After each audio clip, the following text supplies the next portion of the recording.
Hey, we don't own any of this shit. Squad.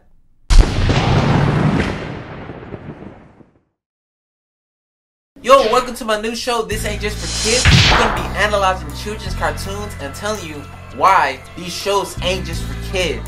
So we're going to be analyzing 2 episodes of Steven Universe this week. One is called Bubble Buddies, and the other episode is called An Indirect Kiss. So the title of this episode is called The Innocence of Young Love and the Allure of Sex. This is part 1 of a 2-part video, so be sure to watch the next one when it comes out. Let's get this shit started right now.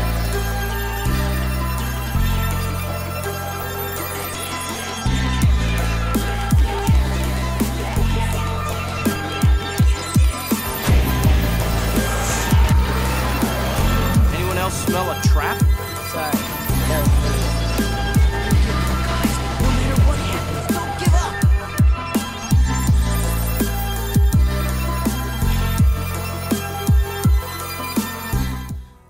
What I love about Steven Universe is how they continue to subvert superhero tropes.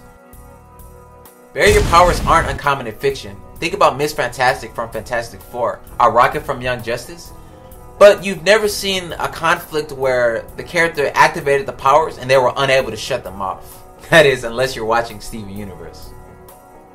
In Bubble Buddies, Steven accidentally traps his crush Connie in a barrier that he used to save her life.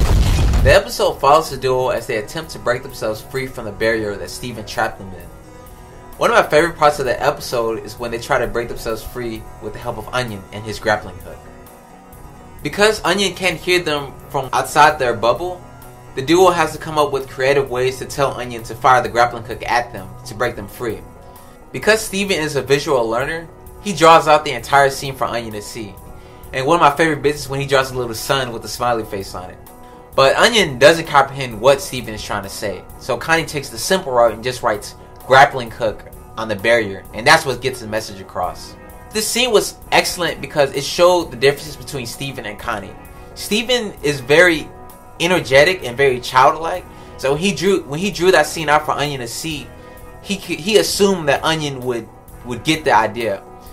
But just because you see a scene in a certain way doesn't mean anybody else will. That's why Connie just took the simple route and just wrote grappling hook, which is a universal language.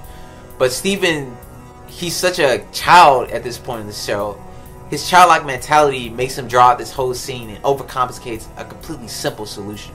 With every increasingly bizarre attempt to break free from the barrier, Connie acts as an audience surrogate and tells Steven the simple solution to their complex problem.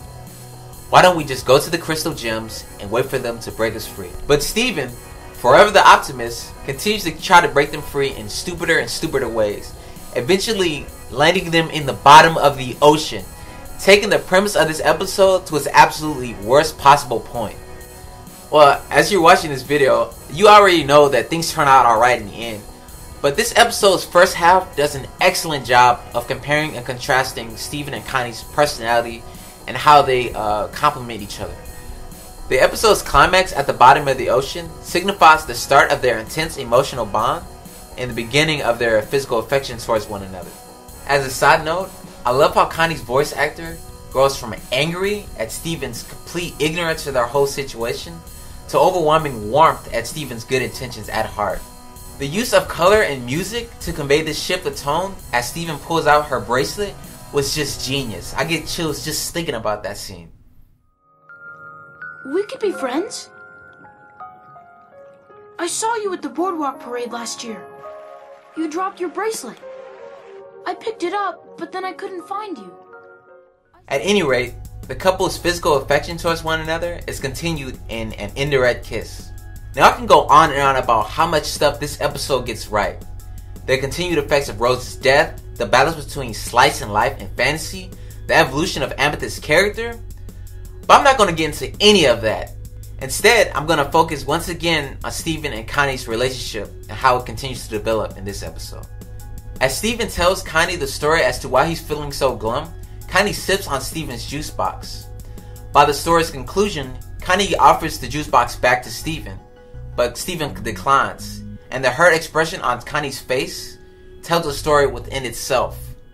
This attention to detail is what sets Steven Universe apart from many other cartoons. When Connie offers Steven his juice box back, That was Connie's way of having an indirect kiss with Steven, hence the episode's title. But when Steven declined, Connie took it as a form of rejection. Steven was so wrapped up in his feelings that he didn't realize that he was hurting Connie's feelings in the process. This interaction was only maybe 5-10 seconds long, but the heart was so real. It just gives me warm fuzzies just thinking about this scene. It was so real. And I can't go on missions. You don't need any powers to be here with me. As the show goes on, the couple starts to become more and more alike one another. For example, in Winter Forecast, Connie is much more extroverted than she was before, even going as far as defying her parents for the first time, something Connie from Bubble Buddies would never even dream of doing. And even in Alone Together, when the couple fuses for the first time, you see Connie attending a dance, which again is something Connie from Bubble Buddies would never do, considering that Steven is the first friend she's ever made. Meanwhile, by the episode Political Power, the episode before Season 1's incredible season finale, Steven is the most mature crystal gem there is, aside from Garnet, even going as far as admitting that he doesn't know what's going on half the time, a fact he refused to admit in Bubble Buddies. Steven and Connie's relationship is adorable and it's real. If it doesn't remind you of your childhood crush, I guess you just didn't have a childhood. These children have bonded on such a tight emotional connection that they fuse into one being. Think of how deep that connection has to be for that to happen. Steven and Connie are the first time that a crystal gem and human being fuse as one person. That says something about their relationship and their love for one another. So that was Steven Universe and the Innocence of Young Love. But hold the fuck up, we're not done yet. In part 2 of this episode, we're going to analyze another relationship on the opposite end of the spectrum. The relationship between Lars and Sadie's. Their relationship has progressed physically, but not emotionally. Meaning they're on the opposite end of the spectrum from Steven and Connie's relationship. This is where the allure of sex comes in, the episode's title. So that was the first episode of This Ain't Just For Kids. I hope you enjoyed it. Next episode, we're going to begin into some much more adult territory and telling you how these mature topics and these innocent topics compare and contrast and make Steven Universe the incredible show it is. So like and subscribe to Team Spaceline. You know, we're on Twitter now. We're on Instagram. Fuck with me, man. We're everywhere, bro. Blow this shit up, fam.